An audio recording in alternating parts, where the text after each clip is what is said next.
اس طریقے سے ہے کہ اگر حقوق کی بات کی جائے تو والدین کے اپنے حقوق ہیں قرآن کریم کی روشنی میں، اولاد کے اپنے حقوق ہیں، شوہر کے اپنے حقوق ہیں، بیوی کے اپنے حقوق ہیں، بہن بھائیوں کے اپنے حقوق ہیں، رشتہ داروں کے اپنے حقوق ہیں، ہمسایوں کے اپنے حقوق ہیں، بڑے کا چھوٹے پر حق ہے، چھوٹے کا بڑے پر حق ہے۔ تو اگر ہم اس کو کسی ایک جگہ سے والدین کے حقوق سے ہی آغاز کر لیں تو آپ کو لگتا ہے کہ آج معاشرے میں جتنی بھی جو اولاد ہے وہ والدین کے حقوق کو پورا کر رہی ہے؟ بسم اللہ الرحمن الرحیم، اللہم صلی وسلم وبارک علی سیدنا و مولانا محمد وعلی آلہ وصحبہ وبارک وسلم۔ بہت شکریہ حافظ صاحب، اور بڑا ہی اہم ٹاپک ہے ڈیفینیٹلی کہ حقوق اللہ ہیں اور حقوق العباد۔ حقوق اللہ ایسے ہیں کہ جن کا تعلق ذات باری تعالیٰ کے ساتھ اور بندے کے ساتھ ہے۔ اللہ تعالیٰ کی ذات تو قادر مطلق ہے، وہ چاہے تو اپنا حق معاف فرما دے، وہ قادر ہے نا۔ اس ذات کے اوپر نہ تو کوئی چیز واجب ہے اور نہ ہی کوئی بندہ اس ذات کا نفع کر سکتا ہے، نہ ہی اس ذات کا کوئی نقصان کر سکتا ہے۔ تو اس لیے اللہ تعالیٰ کے جو حقوق ہیں یہ اس کا مطلب ہرگز یہ نہیں کہ وہ پورے نہ کیے جائیں، وہ بھی پورے کرنے ہیں، ٹھیک ہے۔ لیکن جہاں تک تعلق ہے نا حقوق العباد کا، تو وہاں چونکہ بندے کا نفع بھی ہوتا ہے، بندے کا نقصان بھی ہوتا ہے، بندہ محتاج بھی ہے، ایک دوسرے کے ساتھ منسلک ہیں، ہر بندہ ایک نہ ایک بلکہ ہر بندہ دوسروں کے ساتھ اٹیچ ہے۔ تو اب ان تمام چیزوں کو ملحوظ خاطر رکھتے ہوئے ہر بندے کا دل کرتا ہے کہ میں اپنا فائدہ بھی کروں، اور جو مسلمان ہے اس کا چونکہ اللہ تعالیٰ کی ذات پہ ایک یقین کامل ہوتا ہے، اور اللہ تعالیٰ کی ذات پر یقین کامل ہونے کی وجہ سے وہ ہمیشہ کام وہ کرتا ہے جس کا تعلق زیادہ آخرت کے ساتھ ہو، دنیا کے ساتھ بھی اس کا تعلق ہو اور آخرت کے ساتھ بھی۔ تو اب جب کوئی بندہ ان تمام چیزوں کو مد نظر رکھتا ہے نا، تو پھر وہ حق لینے کی بات بعد میں کرتا ہے، پہلے وہ حق دینے کی بات کرتا ہے، کیونکہ اس کا توکل اللہ تعالیٰ کی ذات پہ ہے اور اس کو پتا ہے کہ میں نے ایک نہ ایک دن اللہ کے سامنے جواب دینا ہے۔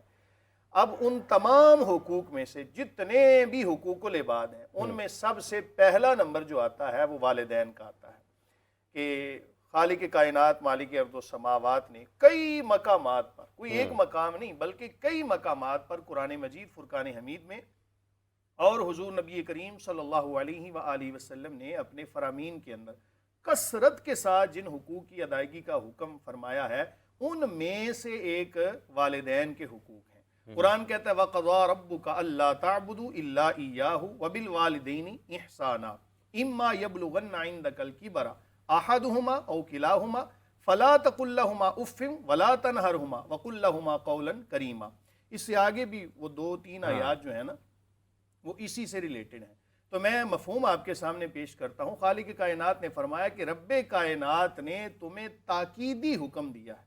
ایک ہوتا ہے ویسی حکم، اللہ تعالیٰ کے تمام حکم ہی تاکیدی ہیں، لیکن قضاء کا لفظ، اس کا لفظی معنی ہوتا ہے کسی کو وصیت کرنا، لیکن اللہ تعالیٰ کے لیے جب یہ لفظ بولا جائے تو پھر اس کا معنی ہوتا ہے تاکیدی حکم دینا، کہ خالق کائنات تمہیں تاکیدی حکم دیتا ہے کہ اس ذات کے علاوہ کسی اور کی عبادت جائز ہی نہیں ہے۔ دوسرے نمبر پر اس کے ساتھ ہی فرمایا وَبِالْوَالِدَيْنِ إِحْسَانًا، اپنے والدین کے ساتھ احسان والا معاملہ کرنا، حسن سلوک کرنا۔ اب اس سے پتہ چلتا ہے کہ اللہ تعالیٰ نے اپنی عبادت کے ساتھ ہی جس چیز کا ذکر فرمایا یہ سب سے اہم ہے اور اس کا پورا کرنا بھی لازم ہے۔ اس کے بعد فرمایا کہ اگر ان میں سے کوئی ایک تمہیں مل جائے زندگی کے اندر یا دونوں، تو بڑھاپے کے اندر، خاص طور پہ بڑھاپے کے اندر، فلا تقل لہما اف تک نہیں کہنا۔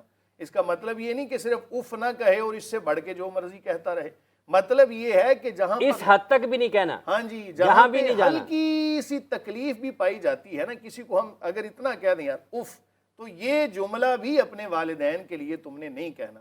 اگر ہم حدیث رسول صلی اللہ علیہ وآلہ وسلم سے جو ہے وہ روشنی لیتے ہیں، یقیناً کریم آقا علیہ الصلوۃ والسلام وہی ارشاد فرماتے ہیں جو اللہ کا حکم ہے۔ تو میں ایک حدیث اگر پیش کروں تو اسی میں تمام چیزیں ہیں۔ فرمایا کہ تمہارے والدین جو ہے نا یہ تمہارے لیے جنت بھی ہیں، تمہارے لیے جہنم بھی۔ یا رسول اللہ صلی اللہ علیہ وسلم، جنت کس طرح، جہنم کس طرح؟ فرمایا کہ اگر تم ان کے ساتھ حسن سلوک کرتے ہو تو یہ تمہارے لیے دنیا کے اندر جنت ہے، اور اگر تم ان کی نافرمانی کرتے ہو تو اس کا مطلب یہ نہیں کہ والدین جہنم میں، مطلب یہ ہے کہ بندہ اگر اپنے والدین کے ساتھ حسن سلوک کرتا ہے تو اس کا یہ حسن سلوک کرنا اس بات کی دلیل ہے کہ اللہ تعالیٰ اس کو جنت عطا فرمائے گا، اور اگر نافرمانی کرتا ہے تو یہ نافرمانی سبب بنے گی اس بندے کے جہنم میں جانے کا۔ تو اس لیے بڑھاپے کے اندر والدین کو بڑی ضرورت ہوتی ہے، اور اگر اس موضوع کو ہی میرا خیال ہے بیان کیا جائے تو یہ بہت زیادہ طویل ہے۔ میں صرف اتنا کہوں گا کہ ایک بچہ جب گھر میں آتا ہے نا حافظ صاحب، تو آ کے تو اپنے موبائل پہ شروع ہو جاتا ہے دیکھنا، والدین دیکھتے رہتے ہیں کہ ہمارا بچہ ہمارے ساتھ کوئی بات کرے، سارا دن انتظار میں رہتے ہیں۔ بچے نے آ کے موبائل کھولا اور کہا اماں جی ابا جی مجھے بڑے کام ہیں، میں بڑا مصروف ہوں، تو والدین کے دل پر جو بیتتی ہے نا اس وقت، یہ وہی جان سکتے ہیں، اور یہ بہت بڑی اذیت ہے۔ اذیت ہے، اس اذیت کے اوپر ہی بات کر رہے ہیں کہ آخر کے حقوق ہیں۔ ساشا صاحب آپ کس طرح سے دیکھتی ہیں اس معاملے کو؟ جیسے ابھی مفتی صاحب نے کہا ہے کہ یہ عمومی رویے ہیں پاکستان میں لوگوں کے، کہ والدین گھر میں ایک یا دونوں اگر تشریف فرما ہیں، موجود ہیں، تو اگر کوئی بھی ان کی بیٹا ہے بیٹی ہے گھر واپس آتے ہیں 7 8 9 10 گھنٹے کے بعد، تو بجائے اس کے کہ والدین کی طرف جائیں وہ اپنے موبائل میں مصروف ہو جاتے ہیں۔ تو یہ بھی ایک بگاڑ تو ہے نا، اور جہاں پر قرآن تعلیمات ہیں وہ مفتی صاحب نے بیان کی ہیں۔ بالکل، میں اس بات پہ مفتی صاحب سے بالکل اگری کروں گی۔ مطلب اس میں کوئی دوسری رائے موجود ہے ہی نہیں ہے۔ وہ بھی میرے خیال سے اب جو لوگ شادی شدہ ہیں ان کے بچے ہیں، جو لوگ غیر شادی شدہ ہیں ان کے ماں باپ ہیں، ہم دیکھتے ہیں کہ میں ایک ورکنگ وومن ہوں، اور میں دیکھتی ہوں کہ میں نے بہت ساری سنگل مدرس دیکھتی ہوں جو بچوں کو، یقین کریں آپ کے ان کے پاس کوئی اور کام ہی نہیں ہوتا ہے۔ اگر آپ ایک ماں بننا بھی ایسا کام ہوتا ہے کہ پھر آپ کے پاس دنیا میں کوئی کام نہیں ہوتا، ٹھیک ہے؟ آپ کی اپنی زندگی منسوخ ہو گئی، آپ کی اپنی زندگی، آپ کی وہ بچے کی زندگی ساری ہو گئی۔ وہ ماں نے اس کو کیسے سنبھالنا ہے، کیسے پالنا ہے، کیسے نہلانا ہے، کیسے کھلانا ہے، اس کا ایک ایک چیز کا خیال رکھنا، ہر چیز کو، ٹھیک ہے؟ وہ سنگل فادر بھی ویسے کرتے ہیں، سنگل فادر بھی کرتے ہیں، اس میں کوئی خالی نہیں ہے۔ میں آپ کو صرف ایک مطلب ایک دیکھی دکھائی مثالیں دے رہی ہوں کہ وہ چیزیں دیکھنا، مطلب کس طرح سے میں نے یہ لوگ ایکسپیرینس کیے ہوئے ہیں جو کر رہی ہوتی ہیں۔ تو وہ اٹس اے فل ٹائم، کیونکہ عموماً فادر کا کام یہ ہوتا ہے کہ اس نے باہر سے پیسے کما کے لانے ہوتے ہیں، گھر کے اکانومیکل جو ہے چیلنجز ان کو فیس کرنا ہوتا ہے، فائنینشیل ایشوز کو، ٹھیک ہے؟ ماں نے اس کو پریکٹیکلی سارا ڈیزالو کرنا ہوتا ہے، ٹھیک ہے؟ بچے کی اپ برنگنگ کو لے کر مینٹل کانشیسنیس کی بلڈ اپ کرنا ہوتا ہے، اس کی ایموشنل جتنی بھی نیڈز ہوتی ہیں ان کو پورا کرنا ہوتا ہے، ٹھیک ہے؟ اس کو کیا ماں کو پتہ ہے کہ میرے بچے کو کتنی دیر تک اس کو فزیکل لو کی ضرورت ہے، کب تک اس کو میرا ایموشنل ایڈوانٹیج چاہیے، مطلب وہ تمام چیزیں دیکھنی ہوتی ہیں۔ تو اب ہم اس کو اگر تھوڑا سا نفسیاتی پہلو سے دیکھیں تو وہ یہ ہے کہ والدین بالکل وہ ان کی بات جائز ہے، اس سے کوئی دوسری رائے موجود نہیں ہے۔ جب ہم بچوں کے ذہن میں آ کے دیکھیں کہ آخر ان کے دماغ میں ایسا کیا چل رہا ہوتا ہے کہ خالی ہم صرف نافرمانی کا ٹیگ لگا دیں، ٹھیک ہے؟ ہم یہ دیکھیں کہ آخر وہ کس چیز سے کیا چیزیں فیس کر رہے ہیں۔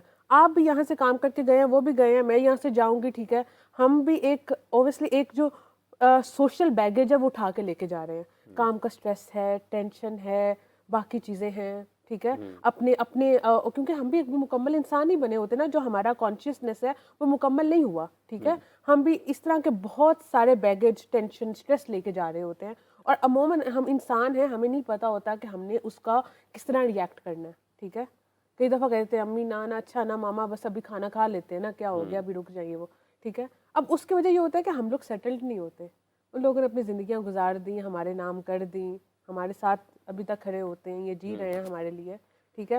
ہم لوگ اس عمر کے اس حصے میں ہوتے ہیں، ہم نے گھر چلانے ہوتے ہیں، ٹھیک ہے؟ ہم نے بھی گھر چلانے ہوتے ہیں، ہم نے اس میں حصے دار بننا ہوتا ہے، ہم چاہ تو رہے ہوتے ہیں کہ ہم اپنی ماں کو دنیا کی ہر خواہش اس کی پوری کریں، اپنے باپ کا جتنا ہو سکتا ہے اس کے لیے، ٹھیک ہے، آرام پیدا کریں، مگر اس کے باوجود ہمیں یہ چیزیں دیکھنی پڑتی ہیں۔ تو اس حوالے سے جو میں نے تھوڑا سا فیس کیا نا، میں پڑھاتی ہوں تو میں جو آج کی نوجوان جنریشن کو دیکھتی ہوں نا یونیورسٹیز میں جو آتی ہیں، کہ وہ کہاں سٹک ہیں بیسیکلی، اس کی یہ ساری کی ساری چیزیں آپ کے اکانومیکل پرسپیکٹیو سے جڑی ہوتی ہیں، جو کہ بہت ساری اسٹیٹ کی ذمہ داریاں ہوتی ہیں وہ ہمیں پرووائڈ نہیں کر رہی ہوتی، اور اس کی وجہ سے ہمارے گھریلو حالات ہیں وہ بکھرے ہوتے ہیں۔ ریاست اپنی ذمہ داریاں نہیں نبھاتی ہے قیصر صاحب، تو پھر اس کے بعد یہ مختلف قسم کے مسائل پیدا ہوتے ہیں، اور اس میں ہی یہ ایک آپ اس کو کہتے ہیں، ہم کہہ سکتے ہیں کہ شاید نفسیاتی طور پر اتنے ہم کمزور ہو جاتے ہیں یا پھر اس کے اتنے بد اثرات آتے ہیں کہ انسان اپنی جو بنیادی چیزیں ہیں انہی سے ہٹتا چلا جاتا ہے؟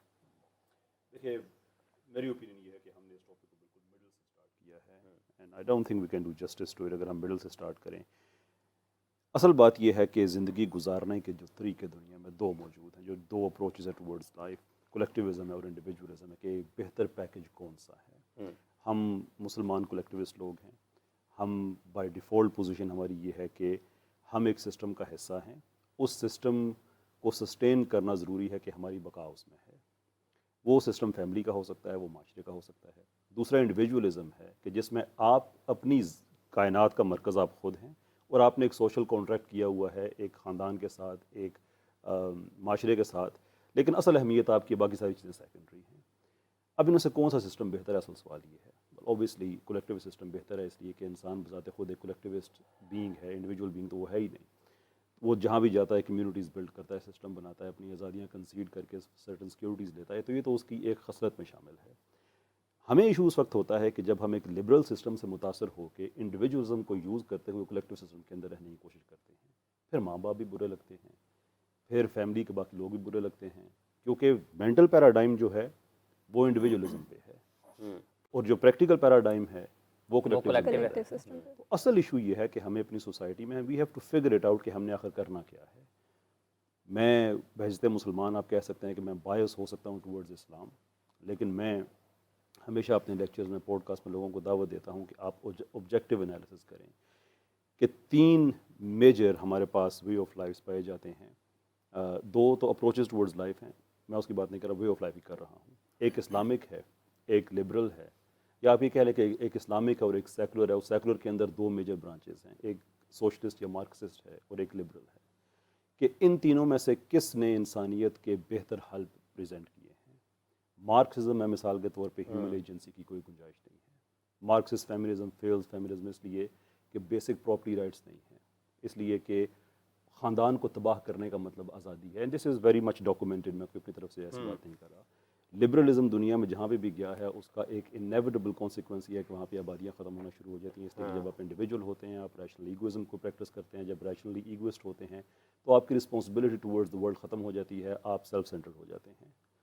پاپولیشن ڈکلائن کا شکار پورا ویسٹ اس وقت ایک کرائسس کا شکار ہے. 15 کروڑ لوگ ان کو چاہیے باہر سے جو صرف یورپ کو سسٹین رکھ سکیں ان کی اکانومی کو. پیچھے رہ جاتا ہے اسلام کا سسٹم. اٹس فیئر انف کہ ہم پچھلی صدی کے آدھے حصے سے زیادہ تک غلام رہے ہیں, تو ہمیں یہ موقع نہیں ملا. اور یہ پاور اور سیکولر کنٹریز جو ہیں وہ سوشلسٹ بھی رہے, وہ لبرل بھی جنہوں نے ہمیں غلام رکھا. سینٹرل ایشیا میں ہم سوشلسٹ ملکوں کے غلام رہے, باقی دنیا میں ہم لبرل ملکوں کے غلام رہے. تو ہمیں یہ موقع نہیں ملا کہ اپنا کیس ہم دنیا کے سامنے پریزنٹ کر سکیں جو آج سے 200-300 سال پہلے ہم نے کیا ہوا تھا. I think in Pakistan's case we need to revive that case, کہ فیوچر اگر ہم نے اپنانا ہے اور فیوچر میں ریلیونٹ رہنا ہے تو وہ مارکسزم میں بھی آپ کو نہیں ملے گا, وہ لبرلزم میں بھی نہیں ملے گا. دیر از اے ریزن کہ لبرلزم اپنے ہی گھر میں بے گھر ہوتا جا رہا ہے. لبرل ڈیموکریسیز 2006 آن ورڈز کولیپس ہوتی جا رہی ہیں. دنیا کا دوسرا جو مارکسزم رہ گیا, سوشل مارکسزم کے جتنے بھی آپ آف شوٹس کہہ لیں, socialism, communism, everything else, دنیا میں کوئی ایک ملک ایسا نہیں ہے جہاں پہ یہ تجربہ کامیاب ہوا ہو. ہر جگہ پہ اکنامک ڈیزاسٹر کر کے ناکام ہو جاتا ہے. پیچھے ایک آپشن رہ جاتا ہے. ایون اگر آپ ایبڈکٹیو ریزننگ کو بھی یوز کریں, لمیٹیو ریزننگ کو بھی یوز کریں, تو پیچھے ایک سسٹم رہ جاتا ہے جو انسانیت کی بقا کو اشور کرتا ہے. I think we need to go back to یہ ہاچ پوچ سسٹم, یہ ختم کرنا چاہیے ہمیں, یہ ختم کرنا چاہیے. جی, کالز کا سلسلہ بھی شروع ہو چکا ہے, تو ایک کال لے لیتے ہیں پہلے. السلام علیکم. السلام علیکم. جی, کون بات کر رہی ہیں؟